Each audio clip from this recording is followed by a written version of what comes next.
Seguiremos hablando del síntoma histórico presente de acuerdo con Marcelo Gandegable. La entrevista de seguimiento.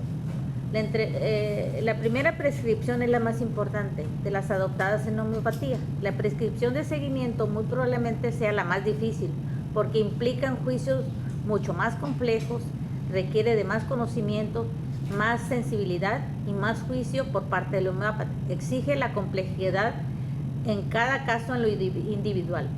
El tema más importante a considerar es percibir qué ha sucedido en la realidad del paciente para decidir qué hacer con la respuesta que ha presentado el organismo y las expectativas del paciente, por lo que se debe ser cauta en la entrevista de seguimiento. Siempre se debe preguntar con mucho detalle por las respuestas del paciente para determinar el verdadero patrón de los cambios acaecidos. Se debe realizar con mucho cuidado, teniendo siempre en cuenta la grave alteración que se puede producir con un medicamento incorrecto o de su inadecuada prescripción.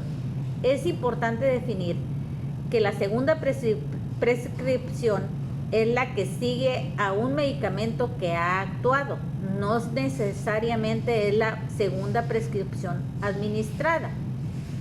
Es la que sigue a la prescripción que ha tenido, incluso un mínimo efecto sobre el paciente. El tiempo para realizar la segunda visita depende de la intensidad de la enfermedad y del curso preciso de los acontecimientos, así como si son casos agudos o crónicos. En promedio, para los casos agudos son 24 horas y para los crónicos un mes. Si existe o no incidentes, puede ser antes o después de esos tiempos.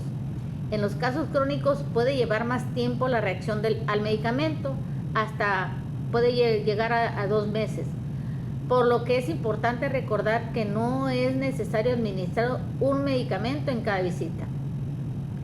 Lo que corresponde al formato de la entrevista de seguimiento, la información más importante se recoge en las 4 áreas que corresponden al estado global de salud, a la energía general del paciente, a la dolencia principal y a los cambios mentales o emocionales. Estos ofrecen las claves más importantes para evaluar la respuesta a la primera prescripción. El entrevistador debe evaluar con cuidado la autenticidad de los síntomas que reporta el paciente para evitar equivocaciones de prescripción. Todos los temas a evaluar correctamente en la segunda prescripción deben ayudar al paciente. El agravamiento homeopático no solo es de esperarse, sino es deseable tras la administración del medicamento correcto. También se debe considerar que los agravamientos pueden ser por medicamentos mal indicados, razón por la que se debe de ser cauteloso y precavido para no hiperestimular los mecanismos de defensa del paciente. Otra circunstancia para ser cautos es en los casos patológicos graves, con la prescripción de una potencia constitucional gravemente debilitada, de los pacientes con organismos debilitados que se encuentran hospitalizados. Siguiendo la ley de Ehring, la curación está progresando. Los síntomas se manifestarán a niveles que cada vez son menos importantes para la libertad del individuo para expresar una vida plena y creativa. Los principios implicados en el manejo a largo plazo. El manejo a largo plazo de un paciente requiere la mayor comprensión de las leyes y principios generales fundamentales en homeopatía que son explicados en diversos grados según la gravedad de los casos. Los más fundamentales para el manejo del enfermo a largo plazo son: primero, el primer principio, si el paciente se siente mejor consigo mismo, no interferir. El segundo principio, no ofrecer otro medicamento a menos que el cuadro sintomático sea claro. El tercer principio, no tener prisa en prescribir si está regresando un síntoma antiguo o especialmente un complejo de síntomas antiguos. Cuarto principio, no prescribir un medicamento si aparece una secreción o erupción cutánea que se acompañe a una mejoría general. Quinto principio, no prescribir otro medicamento si los síntomas que pertenecen solo significan una alteración menor para la persona. El sexto principio, no prescribir otros medicamentos si los síntomas se están moviendo claramente de arriba hacia abajo dentro del organismo. Estos principios se manifiestan generalmente en las siguientes categorías de pacientes crónicos. La primera categoría es un paciente con solo una capa o dos capas de predisposición a la enfermedad. Son los de mejor pronóstico. La segunda categoría de pacientes son esos pacientes con más de dos capas de predisposición miasmática. Plantean dificultades considerablemente mayores. Y la tercera categoría son los pacientes incurables, en los que la curación es prácticamente imposible. El único objetivo es la paliación de los síntomas. La primera categoría de casos constitucionalmente fuertes se suele encontrar en culturas estrechamente relacionadas con la naturaleza. En cambio, los que pertenecen a las otras dos parecen provenir de medios culturales que la cultura moderna denomina cultos y sofisticados.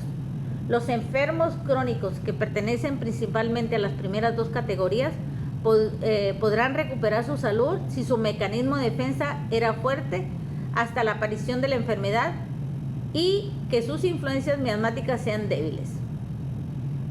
Ahorita vamos a hablar de algunos casos complicados. En los casos complicados se necesita la máxima habilidad, experiencia, paciencia y tiempo del homeópata, por lo que deberían de ser rechazados por médicos novatos porque se requiere de un profesional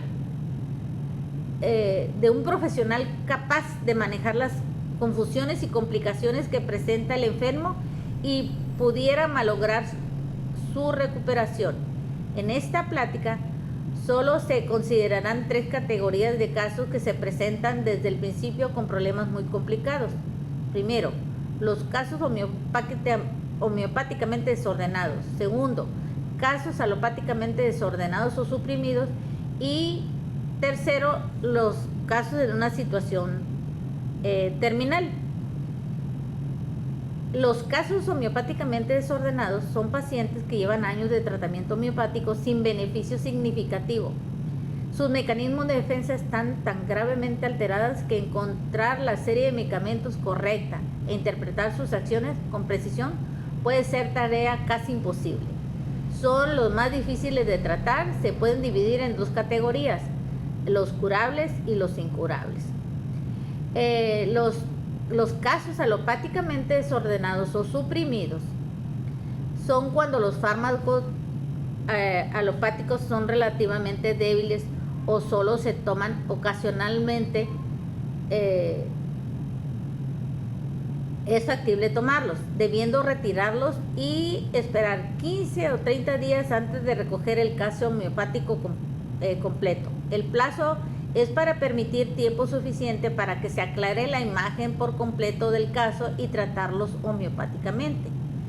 En los casos más graves, donde se utilizan potentes fármacos que alteran la acción del mecanismo de defensa, como son los corticoides sistémicos y los ATCH,